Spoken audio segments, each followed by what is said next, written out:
And joining us in Studio B for the first time with that extra star on his collar is new Bakersfield Police Chief Brent Stratton. Good morning. Good morning. And congratulations. Thank you so much. Yeah, it's a little heavier. I didn't think that one extra star would make much of a difference, but it weighs a little bit more. On the shoulders, doesn't it? Weighs a little bit more. There you go. You have the entire department. First of all, is it sinking in?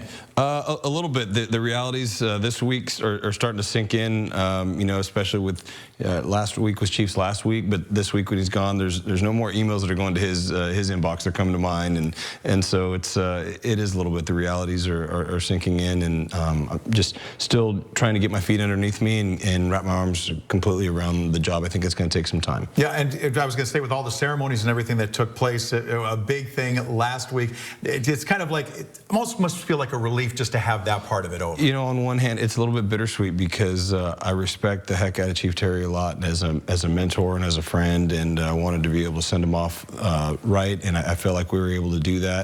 But it was a lot between, you know, my induction ceremony, his retirement, and his send-off, and it was a busy week ceremony-wise, so it's nice to be able to kind of get back to the work. What are your priorities right out of the gate? Yeah, I've kind of broken things down into three buckets, really. Is just, you know, improving safety, you know, followed by increasing people's feeling of safety, because I think we have a pretty safe city and a safe community, but I don't know that people always feel that way. So I want to do what we can to increase people's feeling of safety. I want to work on solving problems. You know, our mission statement is to partner with our community to protect the lives and property of the people that we serve, and that partnership is going to help in solving problems, because there are problems that are beyond the scope of the police department being able to solve, and then to strengthen relationships in a variety of different ways, and ways that we look for ways that we can just try to increase public trust and to be able to build those relationships. So there's a lot that goes within each of those sections, but if I had to distill it down to three, those are the big three. And then taking that and moving into, let's say, Greg Terry's final public safety report to the City Council. Yes. What did you take out of that, and maybe one specific number that you'd like to see addressed? For me is really working on our gun violence reduction numbers, and that's been a big area of focus for our organization over the last 4 to 5 years, and we saw 3 years of decreases, and last year we saw those numbers tick back up, and so making sure that we have a strong focus on keeping the gun violence numbers down. You know, we're moving into a partnership with some criminologists at the University of Pennsylvania to be able to help us study our domestic violence and intimate partner violence numbers and see what we can do to try to bring some reductions to those numbers as well. So leaning in that gun violence number, but specifically as it relates to group violence as well as intimate partner violence, is going to be an area of focus. And so far as we're halfway into Q2 of this year, we have seen reductions in our gun violence numbers and bringing them back down. So I'm hoping to bring a reduction from where we were at 24. So 24 was the lowest we'd had in a long time. We saw an increase in 25, and our goal for 26 is to be even lower than we were in 24. People always focusing when it comes to traffic safety out there. Of course, we had the big incident, hit and run, involving a young man on an electric scooter. The latest on that case right now? Yes, we're still looking for the suspect vehicle, so any information that anybody may have on the involved parties, please share it with the Bakersfield Police Department. That's a case we're interested in following up on. We send him our best wishes, and we hope that he's healing up. It's my understanding he had his 17th birthday, and it's an unfortunate way to celebrate his birthday. I know he has a long road to recovery ahead, but we certainly want to send him our best and let him know that we're thinking about him. We are continuing to look for the suspect vehicle in that case. We do want to urge parents to be cautious and careful. These electric and motorized bikes and scooters. Yeah, I was going to say, it's not just the scooters anymore. We're seeing them all across the city, and sometimes as parents, I think we don't recognize and realize how fast some of those things are going. Sometimes they're moving, you know, upwards of 40 miles an hour.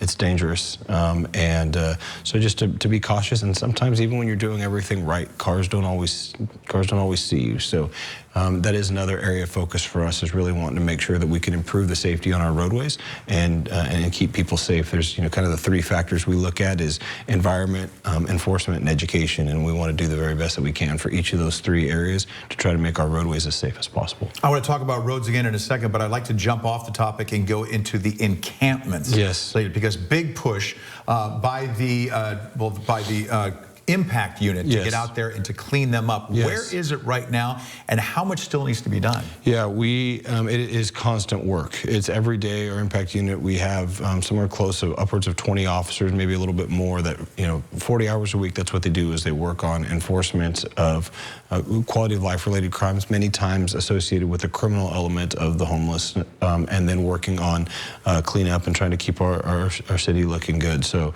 there's a lot of work that's done on a daily basis.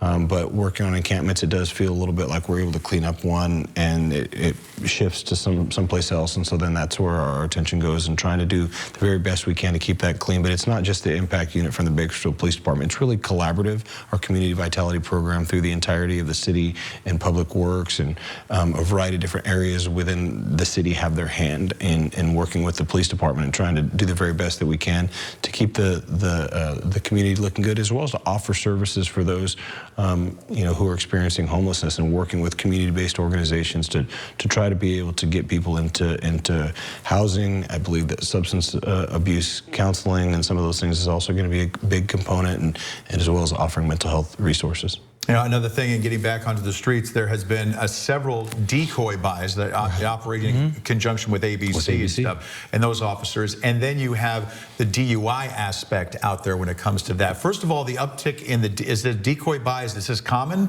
We just don't hear about it, or is it something new? Yeah, so we get a grant through ABC to work on these decoy buys, and we do them from time to time. We have our Vice unit, and they do a variety of different things. They work on human trafficking. They work on with ABC. They work on a variety of different of other issues, as well as gaming issues and things like that. So we did get a grant on that, so it's something that we want to work towards, and making sure that we can try to reduce the likelihood of minors being in possession of alcohol. We think it leads to tragic outcomes, and we think that it's directly tied to being able to save the lives of the youth in our city. So that's something that we're definitely continuing to work on, and so you'll see those things coming out as well. When you talk about that, and then the DUI checkpoints that are also funded through grants and whatnot, we've seen the numbers tick down in the number of arrests, but the saturation patrols are also getting it. Is there a shift coming towards saturation, or do you need to do the checkpoint in order to get the grant? How does that work? Yeah, so that comes through the Office of Traffic Safety, and so we work on a variety of different ways to try to be as effective as we can. We think that checkpoints are a valid tool and successful tool in being able to reduce the likelihood of impaired driving. We think that advance notice has shown across our country, when you provide advance notice that there is going to be a checkpoint.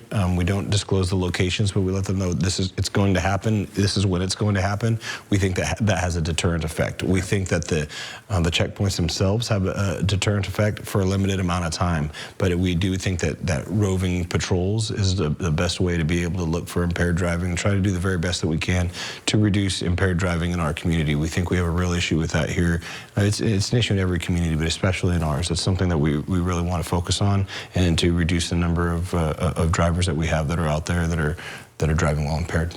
All right, very good. Chief Brent Stratton joining us for the first of many monthly sit-downs. Appreciate your time. My pleasure. And congratulations. Thank you so much, Mike. All right, we'll be right back.